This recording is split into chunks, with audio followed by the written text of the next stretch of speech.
turma do quarto ano! Bem-vinda, querida aluna Beatriz! Na aula de hoje, vamos aprender cadeia e teia alimentar. Onde começa a cadeia alimentar? Pelos vegetais. E também a teia alimentar. Como é a teia alimentar? Ok? Então, vamos à nossa explicação. Todos os seres vivos necessitam de energia. Essa energia está presente nos alimentos. Os vegetais absorvem energia do sol e a transformam em alimento durante o processo de fotossíntese. Já os animais não produzem seu próprio alimento. Eles alimentam-se de vegetais e outros animais para obter energia. Os animais que se alimentam de outros animais são chamados de carnívoros. E os animais que se alimentam somente de vegetais são os herbívoros.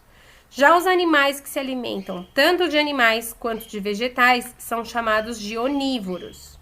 A forma mais simples de demonstrar a relação alimentar entre os seres vivos é chamada de cadeia alimentar, que de forma simplificada mostra a sequência de seres vivos que servem de alimentos uns aos outros. Observe um exemplo. Plantas produzem seu próprio alimento utilizando a energia do sol. A capivara se alimenta das plantas e a onça-pintada se alimenta da capivara. De acordo com a posição dos seres vivos na cadeia alimentar, eles podem ser classificados como produtores, consumidores e decompositores. E agora vamos entender cada um deles. Os produtores produzem seu próprio alimento, como as plantas, estão sempre na base da cadeia alimentar. Os consumidores se alimentam de outros seres vivos e podem ser carnívoros, herbívoros ou onívoros. Já os decompositores realizam a decomposição dos organismos mortos. Eles são os fungos e as bactérias. Transformam os restos dos seres vivos em nutrientes, que retornam ao solo e são reutilizados para plantas em seu crescimento. Observe.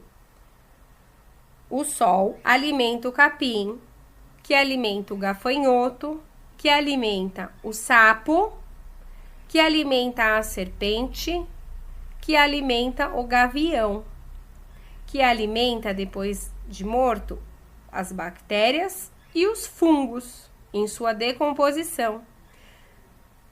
É transformado em nutrientes ao solo para alimentar o capim, que alimenta o gafanhoto e assim por diante. Chamamos de ciclo da matéria.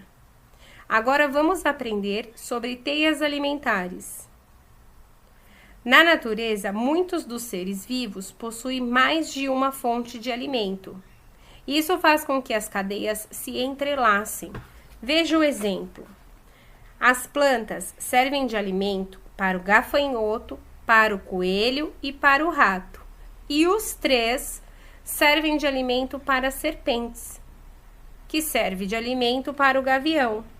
Sem os gaviões, que são predadores de serpentes, o número de serpentes provavelmente aumentaria, impactando na população de ratos, coelhos e gafanhotos, que servem de alimento para as serpentes. Dessa forma, o desaparecimento das aves causaria um desequilíbrio ambiental. Quando a população de uma espécie de ser vivo reduz, desaparece ou aumenta em um ecossistema, a cadeia ou a teia alimentar é afetada, causando um desequilíbrio ambiental que pode levar as outras espécies em extinção. Muito bem, vamos agora às atividades de fixação da aula de hoje. Página 116. Número 1. Em cada situação, há uma presa e um predador. Com base na foto da página anterior, complete a frase. Então, é com base na foto da página 115, ok? A. A serpente é a B. O sapo é a número 2. Observe a ilustração para entender as relações entre os seres vivos. Escreva o que está ocorrendo. 3. É a sequência. 3. Represente a cadeia alimentar da atividade 2 por meio de palavras. Página 117. 4. Desenhe uma cadeia alimentar representando pelo menos 4 seres vivos. Não se esqueça das setas, ok? Número 5. Observe as fotos a seguir. Elas representam uma cadeia alimentar. Coloque setas indicando sua sequência e responda as questões, ok? Que estão na página 118. A. O que aconteceria se por alguma razão todos os gambás desaparecessem? B. Dos seres vivos dessa cadeia alimentar, identifique o produtor e o consumidor. Isso, ok? 6. Faça um esquema de setas que apresente uma cadeia alimentar em que o ser humano apareça. 7. Por que afirmamos que as cadeias alimentares se reiniciam após a ação dos seres decompositores? Página 119.